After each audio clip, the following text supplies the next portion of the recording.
Hello and welcome back to Pure Michigan Sports. It's episode 28, and this is your home for all of the sports news in the state of Michigan. Christian Peck-Dimit here with Alex Deimel, and we have got another great episode for you. We're going to talk Michigan hoops, Michigan football. We've got every Detroit sport that you can ask for. Pistons, even a little bit of Tigers news in there, some Red Wings, and of course the Lions. Lots to talk about this episode. As you know, this time of year with every episode, there's just so much going on with every sport. And we're going to start what actually we were talking about pre-show, which is the Wolverines on the gridiron. And I know there are a couple of different things about this game. We lost to undefeated Indiana, who stays undefeated. And now Michigan drops to 5-5. Obviously, a bad loss, but at the same time, you kept it close. You had a chance to win late. They're undefeated. There's different aspects about this game and the sort of fallout afterwards that we can talk about. Where do you want to start? I'll leave this up to you, Alex. Well, I don't know if the thing I want to talk about the most is where we should start. I think I know exactly what you want to talk about. I know you do. I do want to say, this is the best Indiana team that I've been able to remember.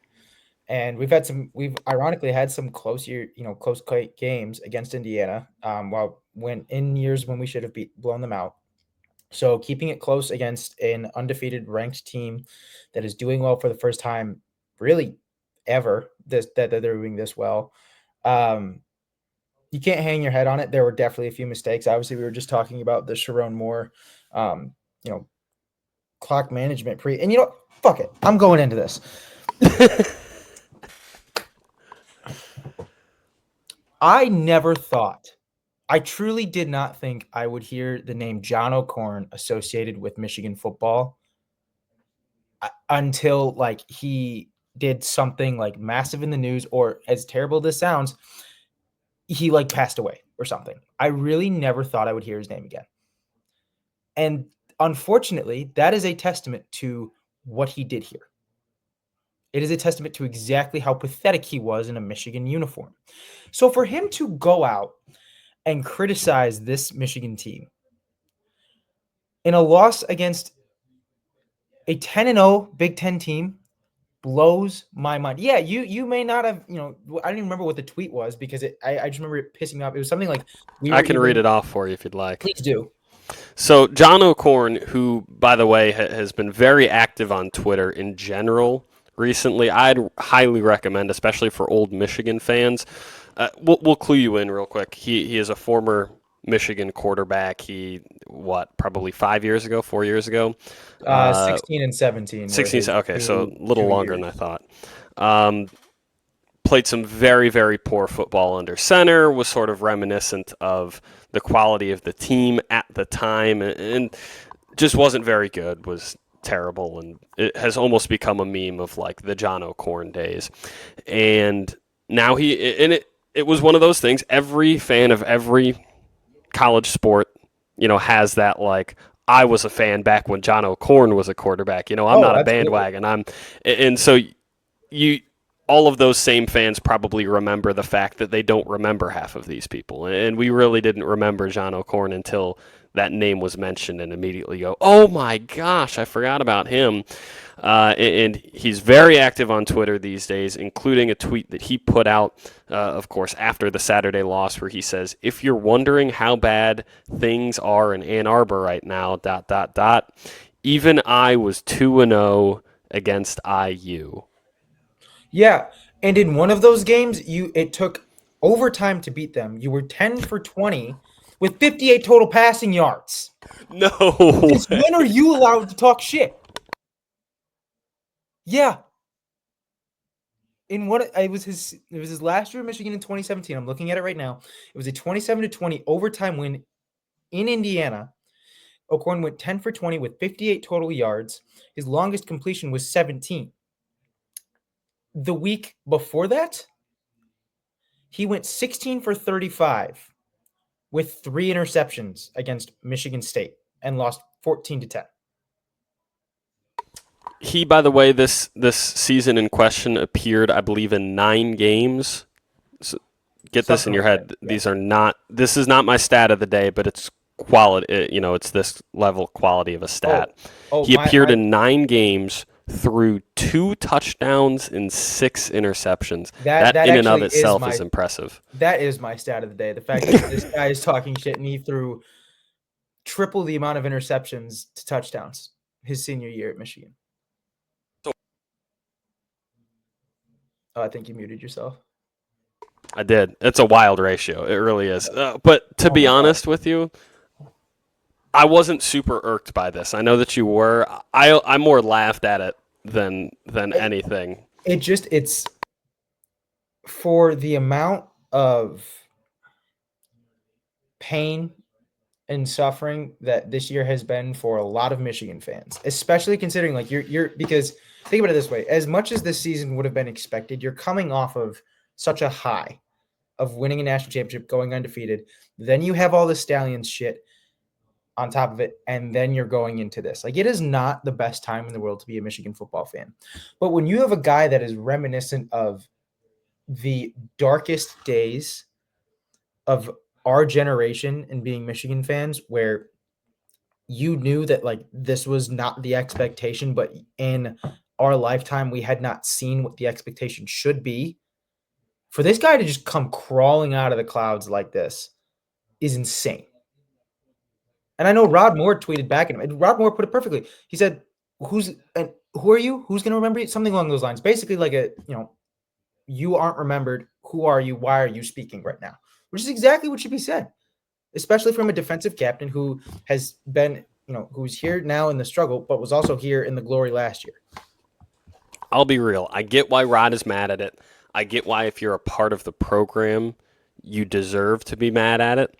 Especially obviously coming from a terrible quarterback. He's not very good at playing quarterback. He just wasn't. And he's not Alex Orji, but he just wasn't very good. And speaks to how bad Alex Orji is. Sorry, I'm sending myself on a tangent. I think it was more supposed to be just a funny little tweet that like Michigan sucks. Haha, I beat Indiana. And like we're bad right now. What are you gonna argue back at? Just you got to point fingers at the fact that he's terrible. Like it's true, but that doesn't make his statement any less true. We still suck this year. We're still gonna scrape by bowl eligibility. He's sending shots from a glass house, yes, but he's still knocking down our windows. I don't know. I think it's one of those where if this is Dez or this is Charles Woodson or even like Jake Butt, who's coming out of not coming out of the clouds because he's been doing it for a while, but is like building a name for himself in the media. Very good broadcaster, by the way. Great broadcaster. But those are the guys I think of. Like, if there are people that should be critiquing this Michigan team, if John O'Korn actually cared, I think he would keep his mouth shut. Because the last thing that this team needs to see is a guy that utterly failed piling on. Because that's not going to do anything. If it's someone who, has a legacy at Michigan, people actually remember their name, guys on the team currently or coaches on the team currently actually know who the hell he is before he comes out of the clouds, then I totally get it. But for this guy to just kind of like seep into the woodworks and talk about, it's, we were 2-0 against Indiana. It's also the fact that takes away from the fact that it was a close game against a top 15, top 10 team this year. It's not like it was, we got blown out by an unranked losing record team. They're undefeated. Now, let's use that to transition here into the fact that, yes, it was close. It was one possession. And we potentially had a chance to win this late. And this really sticks with our theme of don't critique Michigan football unless you've earned the ability to do so. Neither of us have. We're still going to do it. I will, at least. Sharon Moore taking almost 30 seconds to call that timeout. No, it didn't end up mattering. They picked up the first down the very next play. I think it's indicative of poor coaching overall. I don't think this is a well-coached or disciplined team, period. Obviously, they have huge issues under center, and this season would be wildly different if they didn't have those. But I think a lot of this season and a lot of Michigan fans looked at it as like LA Rams fans did a few years ago, where it's like, all right, we went all in, we got our chip. We'll take some body blows for it over the next few years while we build the program back up, right? All the starters are gone. Harbaugh's gone. Basically, every coach is gone. We lost, 7 coaches. Every single coach currently on this team is not in the same position they were last season. There is not a single coach in the same position they were last season for the Michigan football program. And I think we've used that to overlook things. I think we've used quarterback play and all of the turnover to look over the fact that our receivers don't get separation. Our offensive line has been unable to pass block consistently from day one. The fact that our corners outside of Will Johnson are not all that great. The fact that our front 7 outside of the 2 big guys, again, has been solid, but nothing incredible, not to the extent that we expected them to be. And I think bundled up in all of those critiques that get overlooked is Sharon Moore. Absolutely. And I do want to clarify something real quick because I don't know that I understood it correctly. But if I did, this is insane. You get back, you're talking about those 2 minutes in clock management. Yeah. And I believe the quote that they had was, yeah, just talking about conversations of what the play call was going to be and what we were going to do. That's where all of that came from. Is that his reasoning for wasting or for not calling the timeout because he wasn't paying attention? Or is that what they were doing during the second timeout? Because those are 2 completely different things. And if it's the former, I don't think you have to be an expert in football. It's more of an expert in logic to understand, call the timeout, then have that conversation. That's just time management in general. That has nothing to do with football. If it's the latter, it's almost worse because you go, we almost took that timeout only to talk about it instead of to stop the clock. So I doubt it's that one. I think it is the former, and I think the former is almost as damning. Yes, and we're discussing whether or not to take this timeout right now. That shouldn't be a discussion. No, it should be a discussion earlier in the week. It should be a discussion before day one. No, I don't think it should be a discussion at all. I think when you're in that position, it's second down, you have a chance to get the ball back, you take the fucking timeout. You just do. I don't see a conversation because there's no retort to should we take this timeout right now. Like, I don't see any logic why you don't. Yeah, I think you're absolutely right. And it's even, I'm saying, even if there is or there has to be a conversation about that, why is it happening on the field? And you're right. It's preseason. There is no, or it's just game plan strategy. And again, there's always, if there's one, consistent in football, it's that different scenarios come up all the time. We're constantly learning how different things can play out and how to manage the clock. Coaches are especially. This seemed like grade 6 coaching. Like if you're coaching in grade 6, but you're coaching 2-year-olds and you're trying to figure out how to manage the clock. Don't you always hear that on the broadcast of all the coaches, or the broadcast talking about this guy is so prepared, every situation they're ready for it. Usually it's with the good coaches. Usually they're talking about Sean McVay or Bill Belichick or even Dan Campbell or Spagnuolo with the Chiefs. They're talking about they're ready for this and that and all these other situations.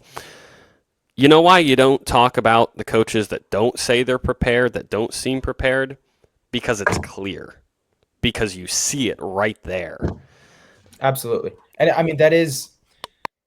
it's preparing, obviously, and again, this is just, I feel like coaching 101. It's preparing the players, but also preparing the plan for the players in a way. And that's all, that it does include a huge part of that is clock management. You're always going to see coaches struggle with it. You're always going to see coaches that excel in it. And I think that is where you talked about earlier, us not being able to critique it. I think that is one area where it is constantly evolving. But like I said, this seemed like kind of rookie ball. It really does, doesn't it? And that's where it is frustrating. And that's where I can understand O'Korn's comment. I just wish it would have come from anyone else. Bad source, certainly. I agree. Absolutely. And while we're talking about rookie coaches and decisions, let's slide over onto the hardwood now with Michigan basketball, because there was a massive win We lost on the court, and I'll get to that in a minute. But I was gonna say, I'm pretty sure we lost that one. we definitely lost, and it wasn't particularly pretty, but I'm not super worried. We'll get that in just a second. Dusty May, obviously new head coach for Michigan basketball. I know a lot of people, I think a lot of college sports fans, and this is another little tangent, watch college football until it's done and then slide over to college basketball. And so I feel like the first 3 weeks of college basketball just isn't watched very much. That's okay. We've got you covered. Dusty May got his first 5-star recruit ever with Michigan.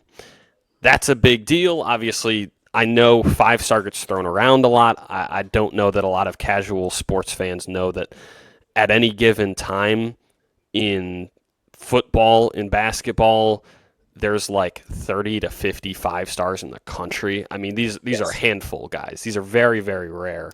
Got a 5-star, very talented guard named Trey McKinney. Obviously, like any recruit, it's all down the line. We don't know a lot yet. How does it all translate? It's way, way in the future, and we'll probably end up saying McKinney's name a lot, a year from now or 2 years from now. But he's an elite shooter, very talented guard from what I've seen and heard. He can sort of play some combo guard, one or the two. So just an interesting little positive note before we get into the fact that, Michigan picked up its first loss of the season. We'll qualify it like we did against Cleveland State, right? That first win, everyone's riding high. We say, all right, let's calm down. It's Cleveland State. Same thing here. We're calming you down from a high. We're going to pick you up from a low a little bit. It is undefeated Wake Forest, who's a Power 5 team, and lots of length, lots of athleticism, seemingly just matches up well in general with Michigan. But a loss is still a loss. And I think it exposed some things in terms of watching that game. The start of the second half got super fun. Late into the first half, start of the second half, super fun. It started becoming high pace, back and forth, very sort of exciting basketball until it didn't. Until Michigan stopped making jump shots and still they started, showing that new age basketball where it's these guys are all new together. They're not new to basketball or new to college sports, but they're new playing together. Obviously, basically the entire starting lineup is new to the program. And they started not clicking all that well. It started becoming ugly turnovers. It started becoming poor shooting of the basketball. It was that simple. I got an ugly stat for you here. 1 of 12 was Michigan. 1 of 12 in the second half on catch and shoot threes, which is ugly. Now, I told you I'm not super worried about this loss, and so because of that, we won't spend a ton of time on it. But it's 1 of 12 from 3 in one half for a team that I think is good shooting the basketball. It's turnovers from a team who, based on the roster makeup, should be pretty safe with the basketball going forward, particularly because I think you have a lot of big men who are good passers and will have the ball work through their hands a lot. I think because you've got so many different guys on the court at one time that can move the ball well, I don't think it'll be a massive issue going forwards, especially after the next couple of weeks and the team meshes a little bit together. One thing I am a touch worried about is the defensive rebounding. Yes. Wake Forest is a very solid offensive rebounding team.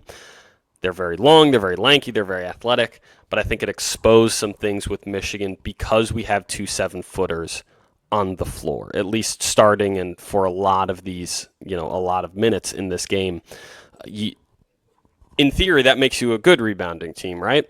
But matchup-wise, because we switch so much, you end up with 7-footers having to box out on these more athletic 4s and they're guarding further from the basket. They can't box out as well because of the switching. You've got Donaldson, who I think rebounded the ball well, and some of the other guards end up, it's almost like zone blocking, where you defend a zone and suddenly it's super hard to box out because you've got a 6'2" kid guarding a 7-footer and you can't really box him out. Same thing I think happened here. So I think that's because of the scheme. And that may be a thing going forward. It's not a red alert, but this could be a team that struggles to rebound the ball. I think that's all I've got on Michigan basketball. Like I said, it's one loss early in the season. There were stupid turnovers. You need to, I think, assert a hierarchy of, all right, the ball is going to be in Golden's hands, or probably more likely in Wolf's hands or Donaldson's hands down the stretch. He's going to be our go-to guy, because I think there wasn't one of those when the team started playing outside of itself. But 1-1, not mad at the start. You lost to a good team. I think you'll be all right. And I do want to think back. We talked about this being May's first 5-star. He's got big shoes to fill. I don't know if you remember who Juwan's first 5-star was. Was it Franz? Was he a 5-star? It's Hunter Dickinson. Oh my gosh. Big shoes to fill there. Very big. 5-star under a new coach. Obviously Dickinson now with Kansas and seemingly killing it. Oh my gosh. Number 1 team in the country. So we shall say again, if you look at the stat sheet, it was pretty down the line even. Obviously only lost by 2 points. I mean, even with the rebounding troubles, they still, collectively 33 rebounds apiece. 16 turnovers was a little much. And I guess Wake Forest also having 9 steals was a lot. Obviously, I think ball protection needs to be better, and a lot of 3-pointers for not a lot of production. 10 for 33, which obviously that's going to always be the case with 3-pointers. That just seemed like a little much. Yeah, I think there is. I think that was sort of part of it. I think you're exactly right, Alex. Where it's like 1 of 12 isn't bad because they're good shooters. I think 1 of 12 is more bad because at some point, start getting the ball inside. You got big men, especially good passing big men. I think the shot selection could have been better as well. I agree with you there. Absolutely. And I can't believe it is, we've been recording for about 20 minutes and I'm just realizing we have so much to unpack from Sunday night. Yeah, the obvious headline being 5 interceptions and a win. The fact that we made it this far into the episode without talking Lions is crazy. Jared Goff, this actually might have to be my new stat of the week. 7-0 in games where he has thrown 4+ interceptions. Why does he have 7 games with 4+ interceptions? I don't really give a shit. Holy hell. Yeah, that is crazy, by the way. And I mean, this is a team where you can talk about the offensive firepower as much as you want. The defense stepping the fuck up and holding what a Houston team that has some threats until they were able to get shit figured out is huge. It does show a lot of promise for a defense. Obviously, Texans missing. I believe they're missing Nico still. They're missing Stephon for the rest of the year. Tank Dell's still an option. Joe Mixon's always been kind of a plug-in guy, and obviously CJ Stroud. Joe Mixon's having a great year. Let's give him more than plug-in guy. Historically, he is having a great year, but historically he's been, if you're going to think the best running backs or you're going to think your tiers of running backs, he's not in the top 10. I don't know, dude. I think he's a talented guy. I really do. Even more making my case where this is a team that we needed to be able to stop them defensively with the offensive struggles, and they came up, and they did. And then the brick salesman back at it again. I mean, it is going to be the biggest letdown of the century when this kid misses a field goal. Like he's earned it at this point, dude. We've got 3 terrible teams we're playing upcoming. Yes. Go 2 for 5 in these games, bro. I don't care. Like you've earned it. Here's my thing is if we're going to talk, and I swore I would never say same old Lions again. And I'm not necessarily saying that. But in the past, it has been, you're going to beat these teams that are competitive and good. It is games like Jacksonville that the Lions have managed to bungle. Even in the, good, even considering how good we were last year, we got the shit kicked out of us by the Bears in Chicago. A team that we should have manhandled. There is really no game to, and obviously there's no game to ever take off, but there's a reason I went into Tennessee thinking, shit, like you can't count them out.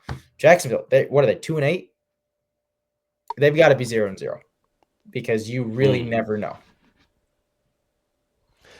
Yeah, so the Lions have Jacksonville, Colts, and Bears coming up, and all three of those are winnable games. But the trouble is, all three of them are talented. To be honest, I really do think that the Jags are that terrible. I'm a little bit more worried about the Colts in Indianapolis because Joe Flacco, and they're coming off of 2 games where Joe was terrible, where that team in general was terrible, but they have high-end talent. And I think that's almost more dangerous, a team that's playing poorly but is really good on paper, because if they put it all together at the right time, they can end up flying from under your radar, right? So I agree. I think there's some the makings of some trap games coming up, certainly. And I know that's sort of a broadcaster word, and it doesn't mean a whole lot. But I think you have to be careful registering your mindset going into these games. One last thing on Mixon. Joe Mixon's 46 yards on 25 carries is the lowest yardage total. This is Sunday night against the Lions, obviously. The lowest yardage total for a player with 25-plus carries in a game since 2013. 2013. That defense stepped up big time. Wow. Was the play calling great in the second half? Obviously. Were Sonic and Knuckles like offense in and of themselves, one-man offenses behind that offensive line? Absolutely. But that defense was big time. There's a reason Aaron Glenn got a game ball, because that does not come together. I mean, Carlton Davis, I feel like I've been screaming about him all year, where he has struggled. He is not, a lot of blown coverage. Those 2 picks were huge. That does not happen without Aaron Glenn in the defensive scheme. And we've seen it where we've watched. It's evident in how much Carlton Davis and the secondary has struggled completely. I feel like they've improved the last few weeks. No, improved the last few weeks, absolutely. But like I'm talking early on. In there, okay. I think against Seattle, which even with a great offensive win, there was a lot of struggle against. Given a great wide receiver core over with the Seahawks, wasn't a lot going for them in the secondary. It has been adjustments, and this is the game that I think I was kind of always hoping the defense would have. Not that I was hoping the offense would start off that poorly, but defensively being able to hold the ground when the offense has an off day. See, I completely agree with you, because I think a lot of people don't realize, like, you think about 5 interceptions being bad, but you don't take away the one before halftime, right? The Hail Mary. Even without that, 4 of those are not only throwing a possession away, of course, but you're also, most of those times, setting up the Texans in pretty decent field position, other than that one where he was, down at the 1-yard line or something. Yeah. You're getting them very good positioning, an offense that we've talked about is very talented. You get your defense on its heels to start drives, and I think them responding to that. Not only did they play well overall, but I think resiliency-wise, they were very, very solid. And this is where I need to work my stat of the game in, because I think this is absolutely hilarious. We've talked about with the Lions the fact that you could potentially have 2 all-pro safeties playing, right? Brian Branch and Kirby Joseph are both playing spectacular football. They've helped the young corners and Carlton Davis, the older corners, who have struggled this year, and I think they've brought about this defensive resurgence a lot. That being said, guess who had more solo tackles than Kirby Joseph in this game? Sam Laporta. Sam Laporta had more solo tackles against the Texans. I was surprised at that at first, but when you think about 5 picks. I know, it's just him tackling after those horrible Goff throws. It makes sense why it got there, but that stat just made me laugh. That's still crazy. Yeah. A guy who, they just finally figured out you're not really supposed to throw in his direction. It took that long for a team to figure it out. It was genuinely sad to watch, how not only was that guy everywhere in the beginning, but then eventually it transitioned to why do teams continue to throw the ball in his direction? That's so true. And one last thing on this game before we leave the gridiron, that is. Jared Goff threw 5 picks. Everyone will focus on that. But I don't think they realized just how bad of a game he had. He threw 5 interceptions, yes, but there were probably about 5 other balls that he threw into the damn dirt. He threw Yes. balls that Amon-Ra St. Brown couldn't catch. Do you know how difficult that is to do, to throw a ball in his range that he can't catch? That's tough. You know what I love though? I did not see anyone losing faith. And that's Very what this true. team has done in the past, where he has won. It happened right after the Tampa game, right after that Tampa loss. Everyone was like, "Holy shit!" And maybe there's Win is a obviously win. always, yeah, maybe there's that where it's, no one's going to complain after a win, but the guy was fucking terrible. He was Goes to show terrible. everybody has a bad game. Mm. There's a reason we are on this winning streak. There's a reason we are in the top of the NFC. He's a huge chunk of that. He And I really don't, is. yeah.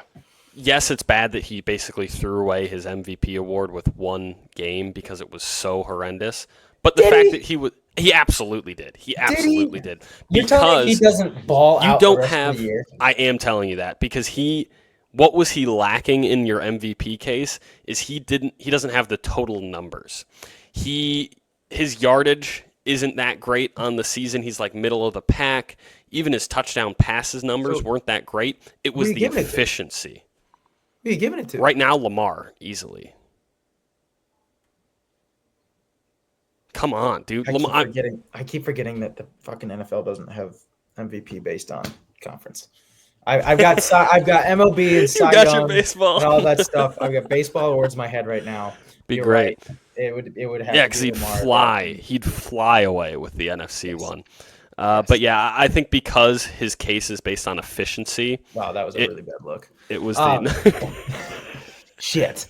Um, shout out, by the I got way, Ben baseball on the Johnson. brain, guys. It Hey, happens. hey, speaking of, as long as we're splitting awards, one split award is going to go to a dude that apparently the Tigers might not be able to re-sign because it was reported yesterday that Scooble's first offer that he got from the Tigers as far as a contract extension, he was, quote, not impressed with it. Or I think the exact quote was, it wasn't an impressive offer. What the hell? It's Are we not going to do this again? it is a baseline offer and it is off season. This is a team that has a lot to look on because I'll be completely honest. Playoff run aside, take playoff run aside. There are holes in this roster. There are holes in this team. On top of that, 35% of your payroll right now, something like that, is tied up in two guys that are dog shit. You can say that again. Holy cow. Kenta Maeda and Javier Baez. Yeah. Dog. Really. This is not. Did not shock me at all to hear that their first offer was not going to be anywhere near what the Cy Young Award winner, which when he does win it in the next week or two, I don't even remember when it comes out, but when he does, we need to go back and repost when I called this in the beginning of the year. Not that it was like that insane, but this is the one time I get a prediction right, take. so I want to rub it in everyone's faces. Yes, I'm a 2-year-old. Get over it. But I do think it does not shock me because there is a lot going on. And it's also very early in the offseason. He's got, 2-3 more years until he's, really even free agent eligible. I thought 2, but I could be wrong. Exactly. Like, it's not going to be perfect, especially when you still have arbitration and a team that is still trying to figure a lot of shit out. Playoff run is great. This is a young team that doesn't have a lot of baseline talent. They aren't names where you're like, holy fuck. Like the Phillies, Yankees, Dodgers, all of those teams have those guys. This is a team that is still kind of rebuilding. There's a lot of unknowns. So no, I'm not expecting like that to be there right yet. I do kind of understand it from a standpoint, especially considering this team's spending history.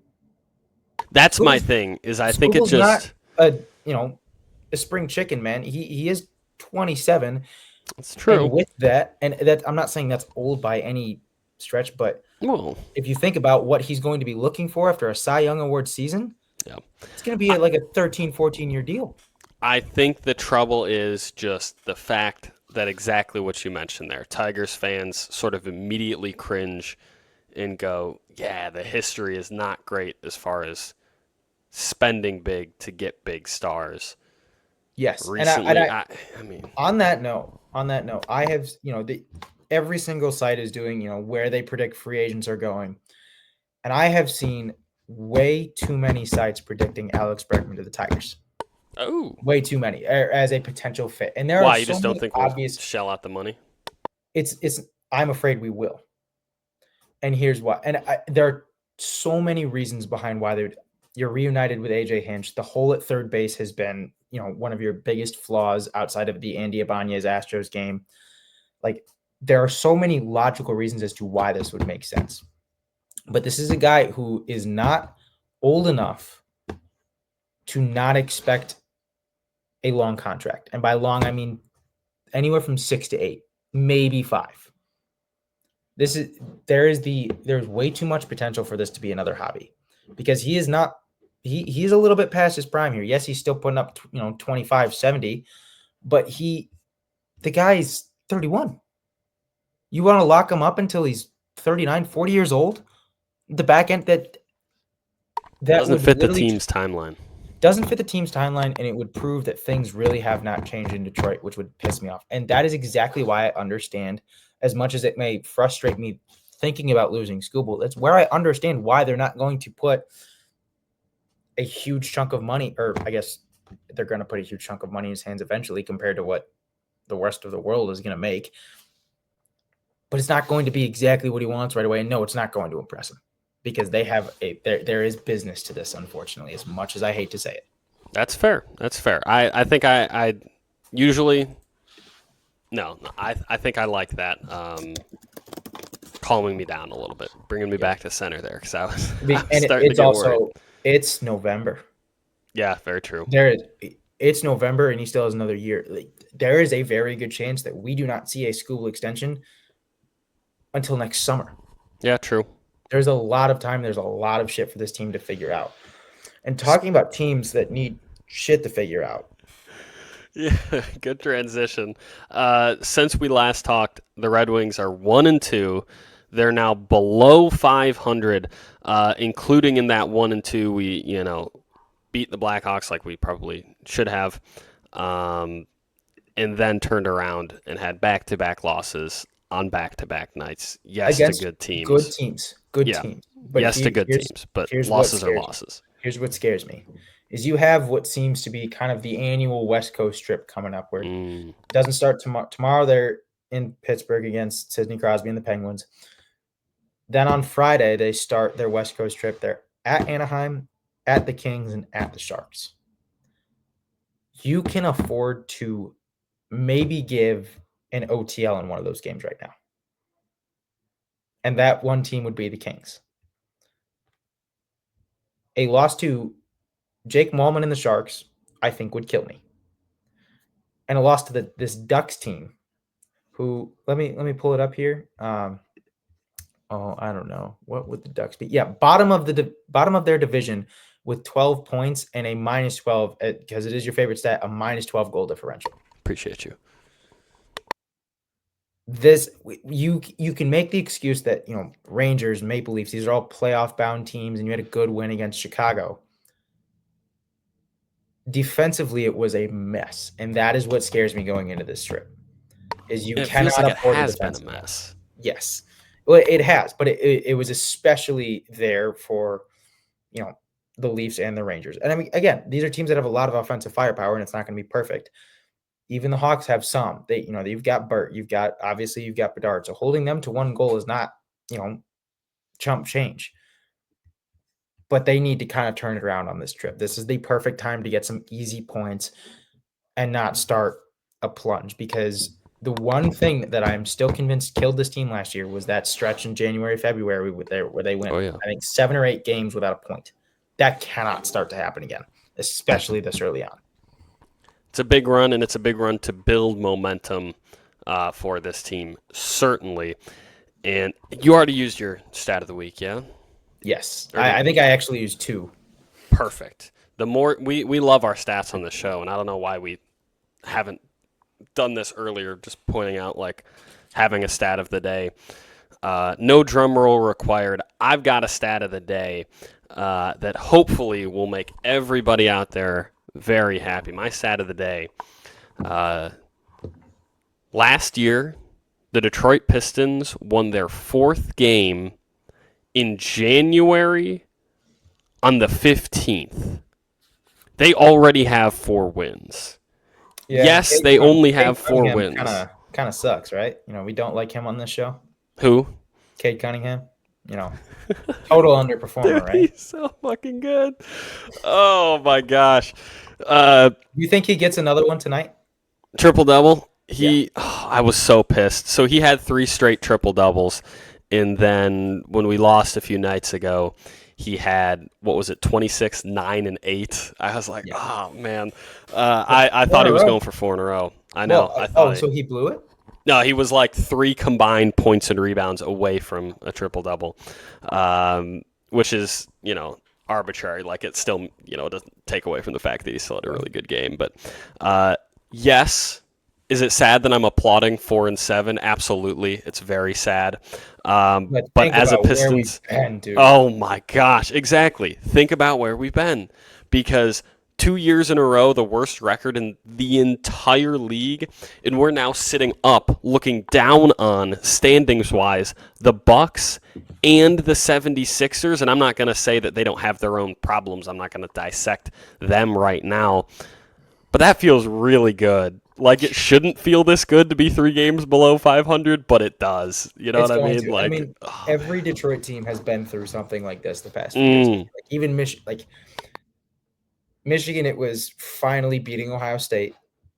This is a rivalry game. It should, historically be more even, but it's so good that getting blown out by Georgia really does not matter because that happened. You've got this all of a sudden, I think even from the past few years when the Tigers have gotten close, people have been like, it could be worse. With the Wings last year, it's, we're getting somewhere. When you're going to get somewhere right now, especially with how the teams in the city have been, it means more than most sports fans are going to understand. No, that's absolutely right. I couldn't have put it better myself, but I do need to qualify it a little bit. And if you want a deep dive into the Pistons, go check out it. It's the most recent video before this one. We talked with Bryce Simon, who hosted, every Pistons podcast in the books. You probably know him from the Pistons Pulse, Motor City Hoops, some stuff like that. And he got very deep into the Pistons and all of the different dispositions doing well. Stu back at centers doing this. The rebounding is here and here. So if you want a real deep dive analysis into the Pistons, go there. But for right now, we just need to look briefly ahead here because scheduling-wise, we have the Heat. When we're recording this tonight, this probably won't come out until tomorrow, so it'll be the Heat last night, the Bucks tonight. Those are 2 tough games. You very well could lose both of those. But then you've got Raptors, Wizards, Bulls, Hornets, Magic are looking better, but then Raptors, Grizzlies. That's like 5 or 6 games where you can realistically win 4 or 5 of them. Yes. And that's kind of where the Wings are right now as well. Exactly. And it's almost tit for tat with the Wings, where this is a team very capable of having a losing record on this stretch of games. And that might hurt you. Not because this is a Pistons team that we expect to make the playoffs or we expect record to matter like that, if that makes sense, like we do for the Wings.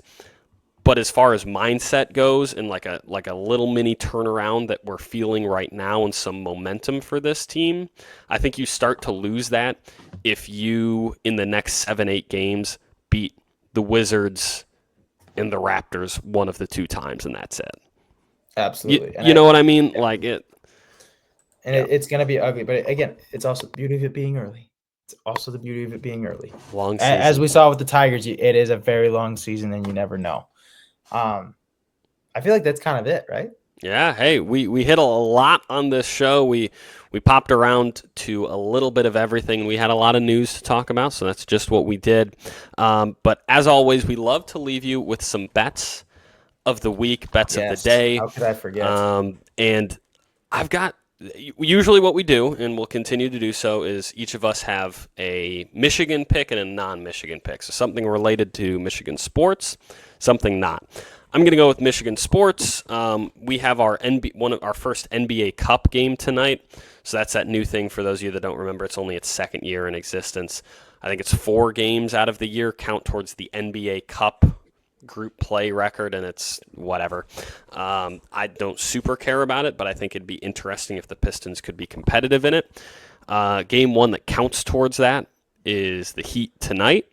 And I've got Jaden Ivey 2+ threes, not only because his jump shot has been massively improved, but also because Jimmy Butler is out tonight, which A, gives you a great shot to win this game, and B, means that you're lacking in the Heat in one of the premier perimeter defenders in the game.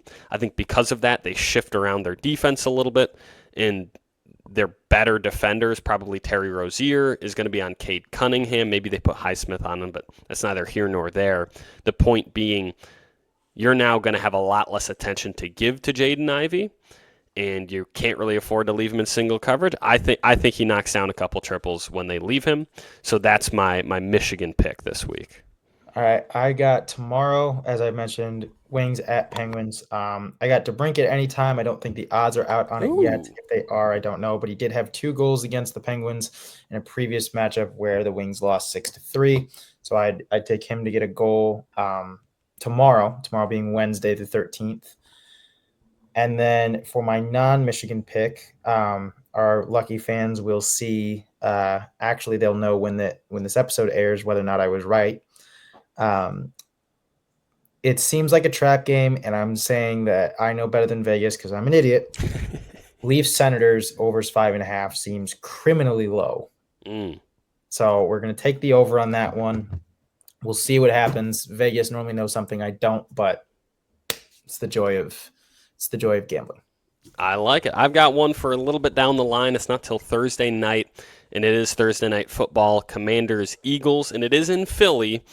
So I understand the spread being what it is, but I like the Commanders coming out of this one. I think they can stop the run effectively enough to make Jalen Hurts what he doesn't want to be, and that is a pocket passer. Plus 3.5 for the Commanders right now. I love that line because you're getting the 3.5.